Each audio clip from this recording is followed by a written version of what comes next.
What's up everyone, it's just Blaze89. Today we're going to be doing the best class setup for the Dragunov sniper rifle in Modern Warfare Remastered. Before we get into that, I've got some shout outs to give. As I've said before, anyone who subscribes, I really appreciate you helping me grow, so I'm happy to try and help you grow too. So check these guys out, the link will be in the description down below. Give them a sub if you can, I'd really appreciate it.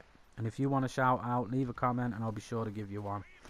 So go check out Noodle Boy, No Juice and Slim Ball 2005. Check them guys out, see what you think, and if you can, leave them a subscribe, it'd mean a lot. Let them know I sent you. Let's get into the class setup. Before we do, I will point out the Dragunov is my least favourite of the sniper rifles, but as I've said before, we are doing my best class setup series. We'll be covering every gun, and every gun is good set up the right way, but out of the sniper rifles, this is my least favourite. I don't know how you feel about it, let me know in the comments down below, but it is my least favourite gun. But I have enjoyed using it out of the sniper rifles, but it is my least favourite of them. As I say, I'd take any of the others over this. So let's get into the setup anyway.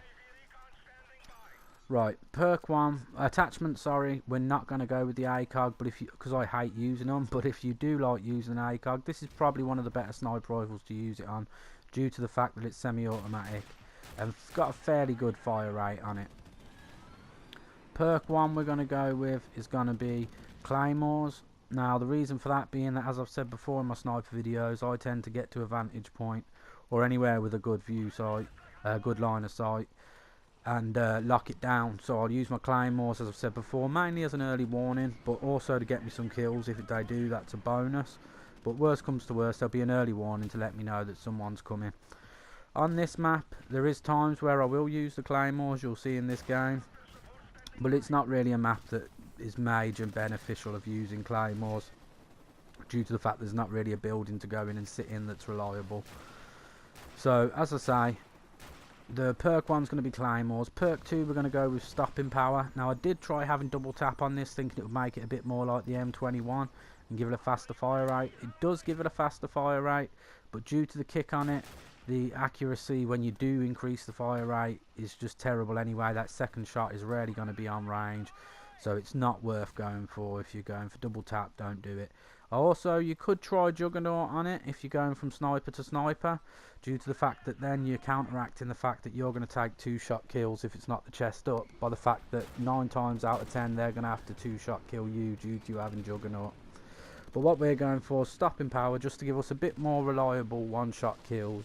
It will give us a 1-shot kill guaranteed from anything from the torso up at medium range, and at longer ranges from chest to head. If you don't have stopping power, it's 2-shot 9 times out of 10, and it is a hit marker machine without stopping power.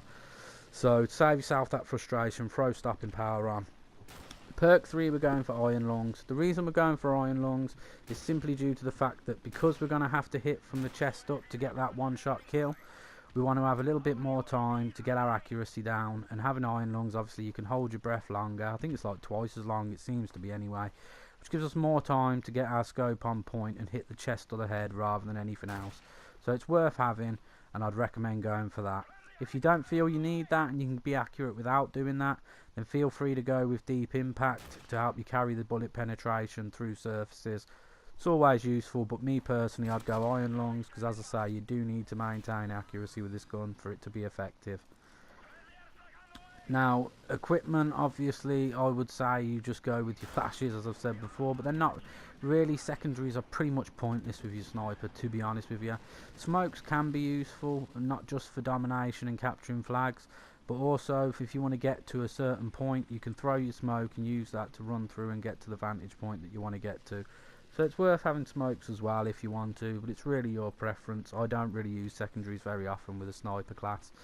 So just to run that down, if you didn't catch it all due to me rambling in between about them, the setup's going to be no attachment on the gun, ACOG if you do want it, but no attachment on the gun, claymores, stopping power and iron lungs.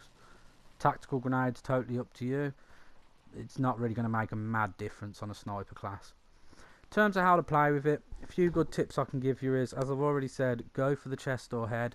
to guarantee you that one shot kill, because otherwise anything past medium range it will be a 2-shot. I keep saying this, but I can't emphasize it enough, because I got really frustrated with this gun before I realised that, due to the fact that it just seemed to hit marker everyone, and I'm used to having a sniper rifle where 9 times out of 10 it's going to drop them in one shot, which is the reason why it's my least favourite sniper rifle. But as I say, we're going to cover every gun with this best class setup series. Don't know what happened there, got a bit tongue twisted. So this is another one in line. So as I say, in terms of playing with it, claymores, a good tip with claymores is, as I've said before, you want to have them not pointing directly at where they're going to be. You want to set them up A, so that the enemy can't see them from where they're approaching you, and B, so that they're going to run onto the claymore. That way, when they hear it ping and they're already in, there's no escaping it, bang, and they're got. And there's also a less chance of them seeing it if you've got it set up for them to run onto it.